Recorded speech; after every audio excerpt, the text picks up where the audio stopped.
All right, let's get right into it.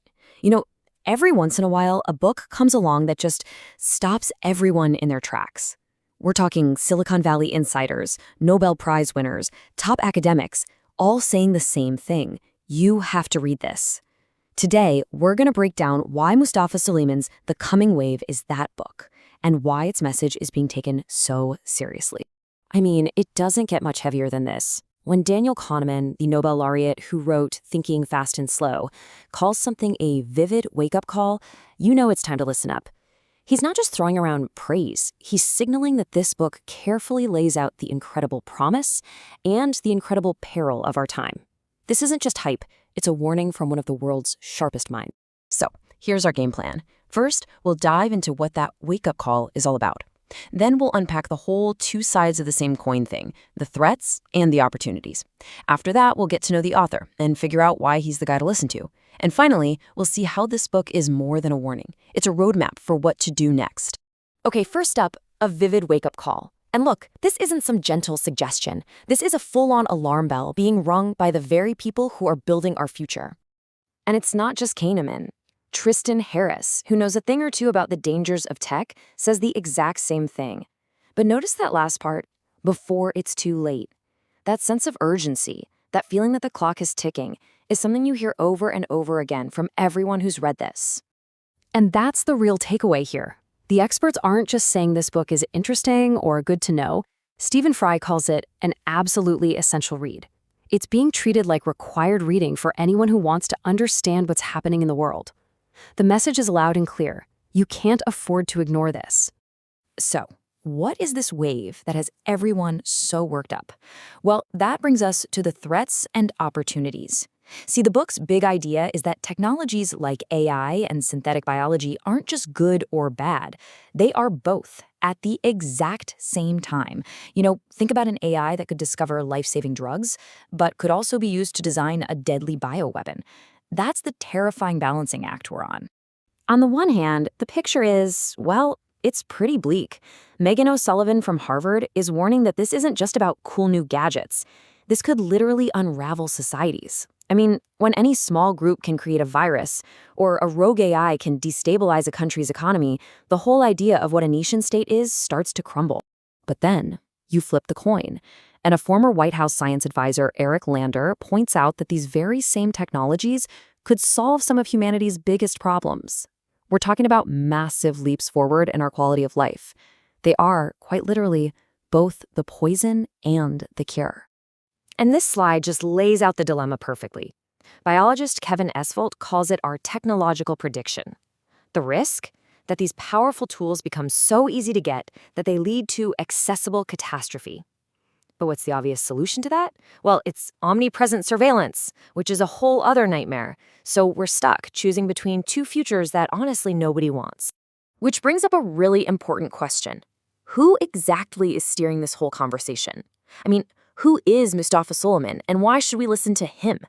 Reid Hoffman, the co-founder of LinkedIn, just nails it right here. Suleiman is not some academic watching from the sidelines. He co-founded DeepMind, which Google bought, and then he co-founded Inflection AI.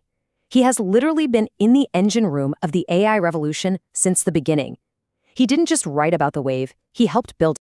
And just look at how his peers see him, a world leader in AI, a profoundly talented entrepreneur, a deep thinker.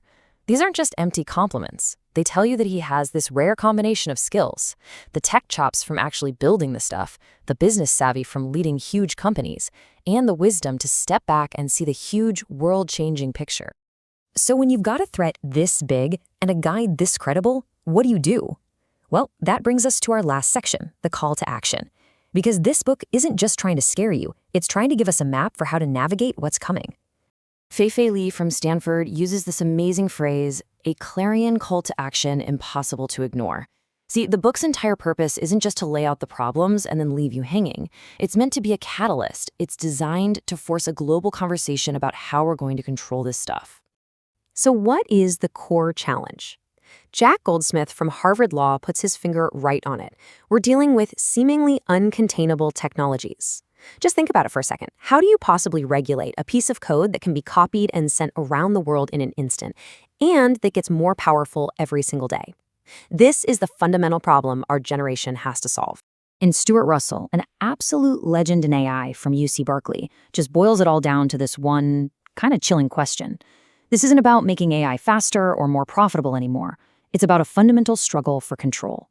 How do we, humanity, stay in charge of things that might soon be way, way smarter than we are? And really, that's the question the book leaves all of us with. It is the ultimate takeaway. This isn't some academic debate or a sci-fi movie plot.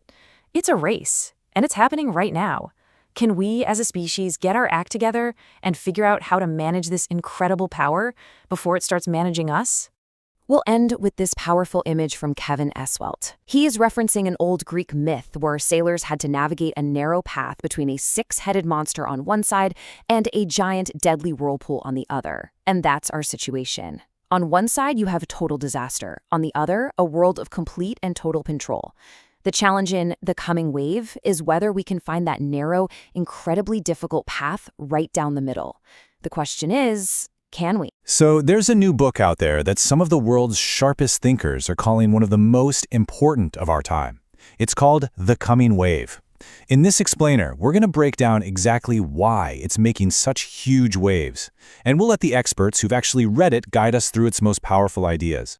And honestly, we have to start right here, with this incredibly powerful quote from historian Yuval Noah Harari. Just read that again. It perfectly captures the knife's edge the book describes, a future that offers us godlike creation on one hand and total self-destruction on the other. The stakes, as he puts it, could not possibly be higher. So what is this wave we're talking about? Well, let's be clear, this isn't some distant sci-fi fantasy.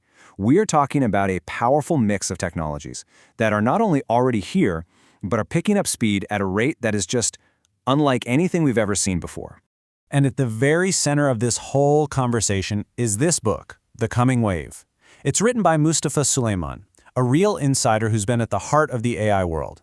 And as you can see from the people praising it, like Harari and former Vice President Al Gore, it's being treated as an absolutely essential guide for this moment in history.